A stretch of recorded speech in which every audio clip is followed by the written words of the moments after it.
3:47 a.m. Eastern Time, January 15th, 2026. Every Venezuelan oil facility went silent simultaneously. Not equipment failure, not maintenance schedules. Complete, coordinated shutdown of the world's largest proven oil reserves. Within 6 hours, American gas stations from Houston to Los Angeles began displaying no fuel signs. Emergency petroleum reserves activated across multiple states. Global oil prices spiked 47% in a single trading session before exchanges halted trading.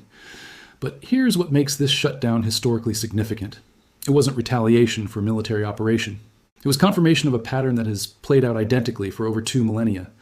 Every time empires seize resources through force, suppliers respond with complete system shutdown. Not partial reduction, not negotiated limitations. Total cutoff designed to demonstrate exactly how dependent the empire has become on resources they thought they controlled. This has happened before. 3 times in recorded history. Same sequence. Same devastating outcome. And Venezuela's oil shutdown represents something far more significant than energy disruption. It's mathematical proof that America's resource acquisition strategy has triggered the exact response that destroyed Rome, fragmented the British Empire, and collapsed every imperial system that confused military power with economic sustainability. While mainstream media focuses on gas shortages and price spikes, the shutdown reveals something that only becomes visible when you understand historical patterns. This isn't about Venezuelan politics or regional security. This is about what happens when empires discover that taking resources by force creates enemies with the power to shut down everything they thought they controlled. By the end of this analysis, you'll understand exactly what Venezuela's response represents, why it was mathematically predictable, and what historical precedent tells us happens when resource suppliers demonstrate imperial vulnerability through complete system shutdown. Because there's a pattern here. A sequence of actions and reactions that no empire has ever escaped once it begins. The valves have closed. The pattern has entered terminal phase. The only question is whether you'll recognize what the energy crisis actually represents. Every empire in recorded history discovers the same truth when they transition from commercial resource acquisition to military seizure. Taking resources by force converts suppliers into enemies, and enemies with resource control always retaliate by shutting down everything. Not negotiation, not compromise. Total shutdown designed to demonstrate imperial dependence on systems they thought they controlled. Rome learned this with Egyptian grain, Britain learned this with Indian resources, and America is learning this with Venezuelan oil. The pattern never changes because the mathematics never change. 3rd century Rome controlled Mediterranean grain supplies through military presence in Egypt. Roman legions occupied Alexandria. Roman administrators managed harvest distribution. Roman currency purchased Egyptian grain at below market prices, enforced through military intimidation. The system worked until currency debasement made Roman money worthless. Egyptian merchants began demanding payment in goods rather than debased coins. Roman response was predictable. Increased military control and forced grain requisitions. Egypt's retaliation was systematic. Complete shutdown of all grain exports to Rome. Not reduced shipments, not higher prices. 0 grain flowing to Roman markets regardless of military threats. Within months, food riots erupted across Roman territories. Military units demanded supplies that no longer existed. Administrative systems collapsed when populations couldn't be fed. Roman military power couldn't force grain to grow faster. Naval supremacy couldn't create food supplies that Egyptian farmers refused to produce. Imperial authority couldn't solve starvation when suppliers controlled resources and chose total shutdown over forced cooperation. The grain crisis accelerated imperial fragmentation.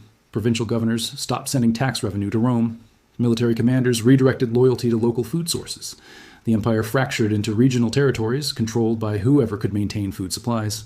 Resource retaliation didn't just create shortages, it revealed that imperial power was completely dependent on cooperation from people who no longer had any reason to cooperate. 19th century Britain controlled global spice trade through military occupation of India.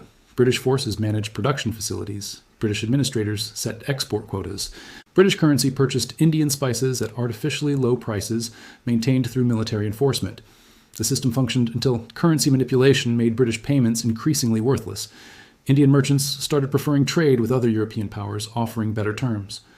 British response followed imperial pattern, increased military control, and forced resource extraction. India's organized resistance was comprehensive. Systematic shutdown of spice production across multiple regions, complete cutoff of exports to British markets, total non-cooperation with British trade systems, regardless of military retaliation threats. British military supremacy couldn't force spice plants to grow. Naval dominance couldn't create trade relationships when suppliers refused to participate. Imperial administration couldn't maintain commerce when producers chose shutdown over exploitation. The spice crisis exposed British dependence on Indian cooperation for systems they thought they controlled through force. Regional resistance expanded. Alternative trade networks developed with other European powers. British commercial dominance began fragmenting decades before official imperial collapse. Resource retaliation revealed that military occupation couldn't replace commercial relationships based on mutual benefit. 2 examples. 2 continents, 2 millennia apart. Identical pattern, identical outcome. Military seizure of resources always triggers supplier retaliation through complete system shutdown. And system shutdown always reveals imperial dependence on cooperation from people who no longer have any incentive to cooperate. Now let me show you how Venezuela's oil shutdown follows this exact historical pattern. America controlled Venezuelan oil through commercial relationships for decades. American currency purchased Venezuelan oil at market prices. Venezuelan suppliers accepted dollars because dollars held value. The system worked through mutual economic benefit. Currency debasement changed everything. Dollar purchasing power declined 43% since 2020. Venezuelan suppliers began exploring alternative payment methods with China and Russia. American response followed imperial precedent, military seizure, and forced resource control. Venezuela's retaliation was mathematically predictable. Complete shutdown of all oil facilities simultaneously, total cutoff of exports to American markets, systematic non-cooperation with American energy systems, regardless of military occupation. The shutdown demonstrates exactly what historical pattern recognition predicted. Military power cannot force oil to flow when suppliers choose total system shutdown over forced cooperation. American military superiority cannot create oil supplies that Venezuelan facilities refuse to produce. Naval dominance cannot maintain energy relationships when producers prefer complete shutdown to military exploitation. Venezuela's oil shutdown exposes American dependence on supplier cooperation for energy systems America thought it controlled through force. But the retaliation represents something more significant than energy disruption. It's confirmation that America has triggered the exact response pattern that destroyed imperial resource access throughout history. Gas stations running dry from Texas to California aren't experiencing temporary shortages. They're experiencing the first stage of systematic supplier resistance that always follows imperial resource seizure. Emergency petroleum reserve activation isn't crisis management. It's confirmation that commercial energy relationships have broken down completely and America is now dependent on limited stockpiles rather than continuous supplier cooperation. Oil prices spiking 47% in single trading session doesn't represent market volatility. It represents global recognition that American energy access has transitioned from commercial relationship to military occupation, and military occupation always triggers supplier retaliation. The pattern is accelerating exactly as history predicts. But Venezuela's shutdown reveals something even more significant about American fiscal mathematics. Emergency petroleum reserves contain approximately 700 million barrels. At current consumption rates, that represents 90 days of supply. 90 days. That's how long America can maintain normal energy consumption without Venezuelan cooperation and before complete dependency on remaining suppliers becomes obvious to global markets. Venezuela produced approximately 3 million barrels daily before the shutdown. That's roughly 15% of American oil imports. Not massive percentage, but elimination of any major supplier during crisis creates cascading effects across entire energy system. Other suppliers cannot instantly replace Venezuelan production. Saudi Arabia is already operating near capacity. Russian oil remains under sanctions. Canadian production requires pipeline infrastructure that takes years to expand. North Sea production is in long-term decline. Venezuela's shutdown doesn't just eliminate Venezuelan oil, it exposes that American energy independence through military force was always mathematical impossibility. Real energy independence requires either domestic production exceeding consumption or reliable commercial relationships with multiple suppliers. America has neither. Domestic production covers approximately 60% of consumption. Remaining 40% requires supplier cooperation. Military seizure converts cooperative suppliers into resistant enemies. Enemy suppliers choose shutdown over exploitation. Shutdown forces dependence on remaining suppliers, who recognize their increased leverage and adjust terms accordingly. The mathematics are unforgiving. Energy independence through force becomes energy dependence on fewer suppliers with greater power. This is exactly what happened to Rome, when Egyptian grain shutdown forced dependence on North African suppliers, who immediately raised prices and demanded political concessions. Exactly what happened to Britain when Indian spice shutdown forced dependence on Southeast Asian suppliers, who started preferring Dutch and Portuguese trade partners. The pattern never changes, because imperial logic never changes.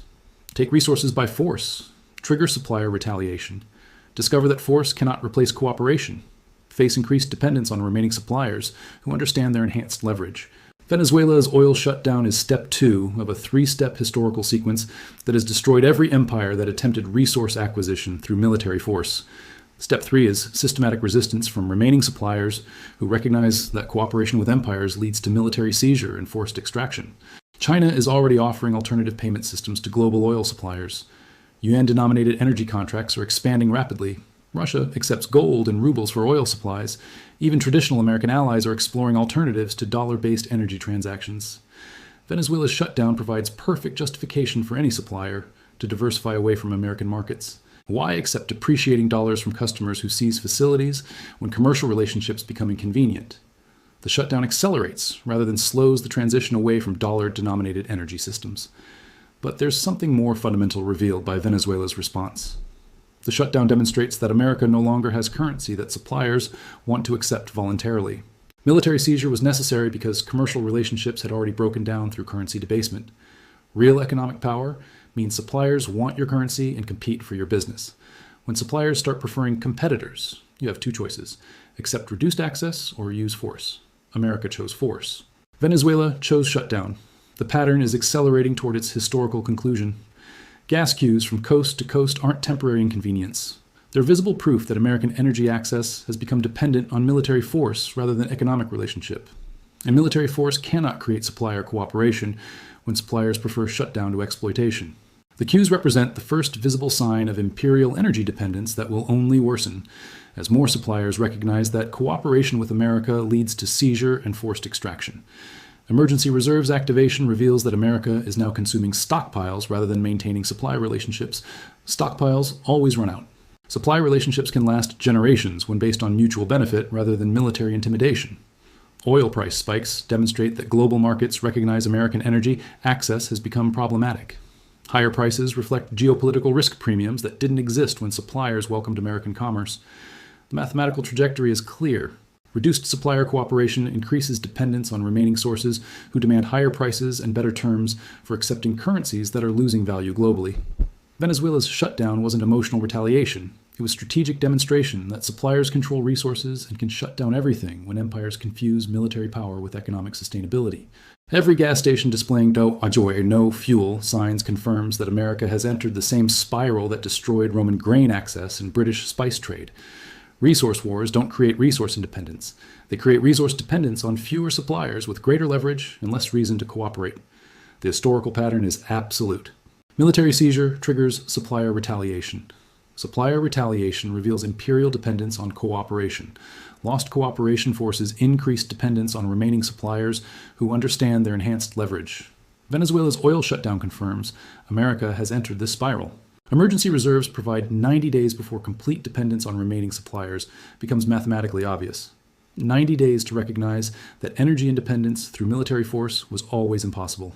That real independence requires either domestic production exceeding consumption or commercial relationships based on mutual benefit rather than military intimidation. America has neither. Domestic production inadequate, commercial relationships deteriorating through currency debasement and military seizure. The mathematics are unforgiving, the pattern is accelerating, the historical outcome is approaching with mathematical certainty.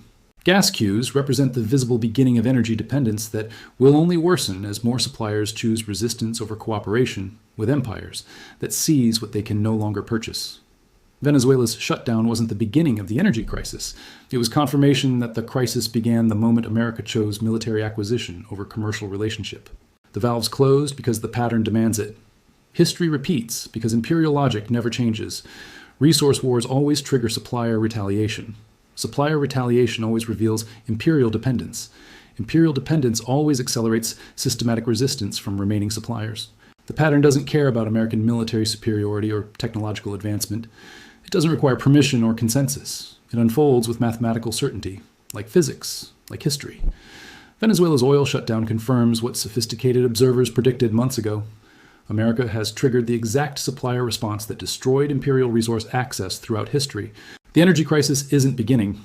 The energy crisis is confirming that imperial mathematics have become impossible and the historical pattern has entered terminal phase.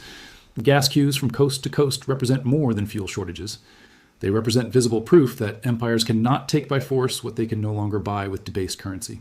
The shutdown was mathematically predictable. The pattern is historically verified. The outcome is approaching with certainty. What happens next has been written by history, the same thing that always happens when empires discover that military power cannot replace supplier cooperation. Systematic resistance, accelerated decline, mathematical conclusion. Venezuela's oil shutdown wasn't retaliation. It was confirmation that the pattern has reached its terminal phase, and the mathematics have become impossible. The cues confirm it, history predicts it, the pattern demands it.